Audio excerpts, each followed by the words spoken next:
Hey everyone, today we're going to tackle a question that sounds super simple, but it's actually kind of profound.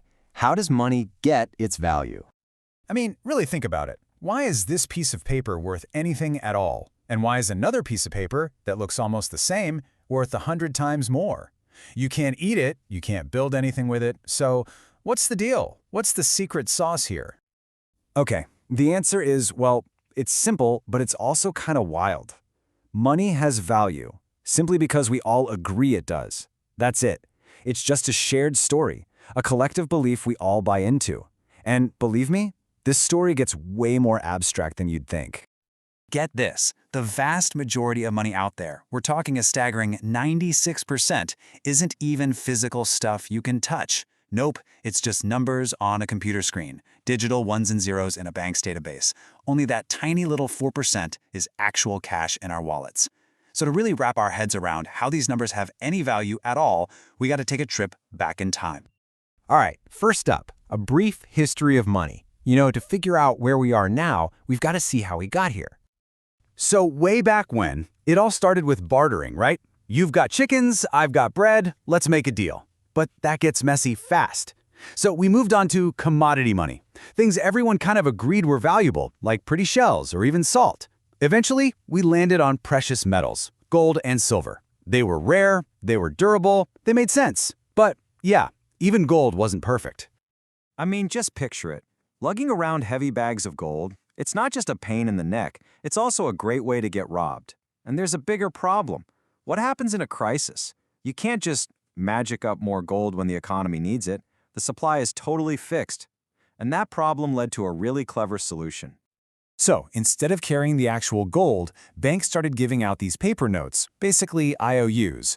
Each little piece of paper was a promise, a guarantee that you could walk right back into that bank and swap it for a specific amount of real gold sitting in their vault. This system was called representative money, and it was the foundation of the gold standard for, centuries. Okay, on to our next section, the rise of fiat money.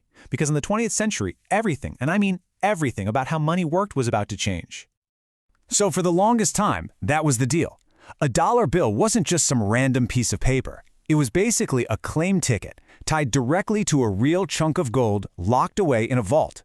It was backed by something real and tangible. And then 1971 happened. The U.S. was under a ton of economic pressure, and President Nixon gets on TV and announces that the U.S. is cutting the cord. No more converting dollars to gold. Just like that. It was called the Nixon shock, and it basically broke the final chain connecting the world's money to a physical thing. The gold standard, it was officially over. And that moment pushed us into the world we live in now, the world of fiat money. Fiat is just a fancy Latin word that means let it be done. A government basically just points at a piece of paper and says, this is money, and by decree, it is. So the key takeaway here is that its value is no longer tied to gold, it's tied to something way, way less tangible. Which brings us to Section 3, why fiat money works. I mean, if it's not backed by gold or silver or anything real, why on earth does it work? Why do we all go along with it? It really boils down to one simple, powerful word: trust. That's it.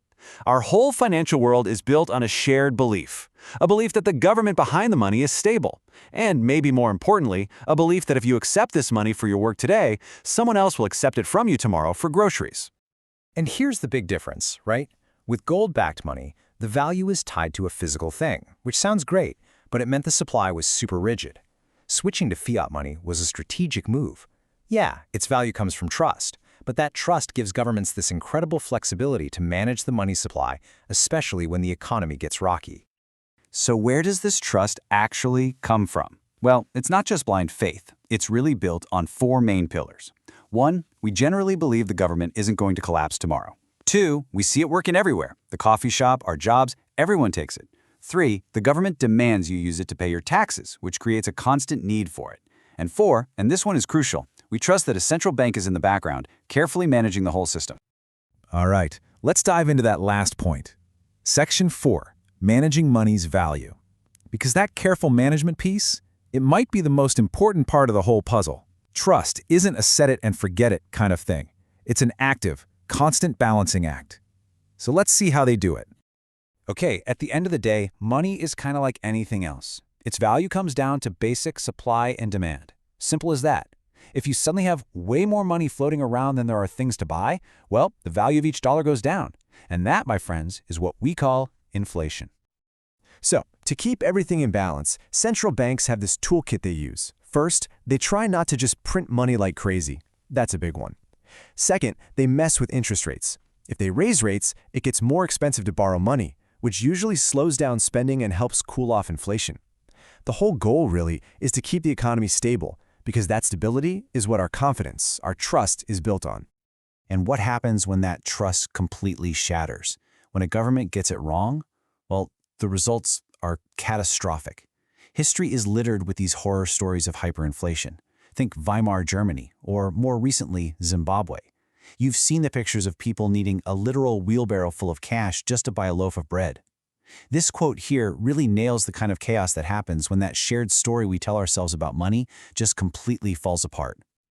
So, that brings us to where we are today, in a system built entirely on trust. But the story of money never, ever stands still. It's always changing, which leads to our final section. What's next for money? You know, just like paper once replaced gold, digital money is now starting to challenge paper. And things like cryptocurrencies are asking some really radical questions, like, do we even need a government or a central bank to be in charge of money anymore? The whole foundation is being re-examined right now. And that leaves us with one last big question. Because money, whether it's a seashell, a gold coin, a scrap of paper, or a line of computer code, has always been about one thing: what we all agree to trust. So, as our world keeps changing, what, or maybe who, are we going to choose to trust next?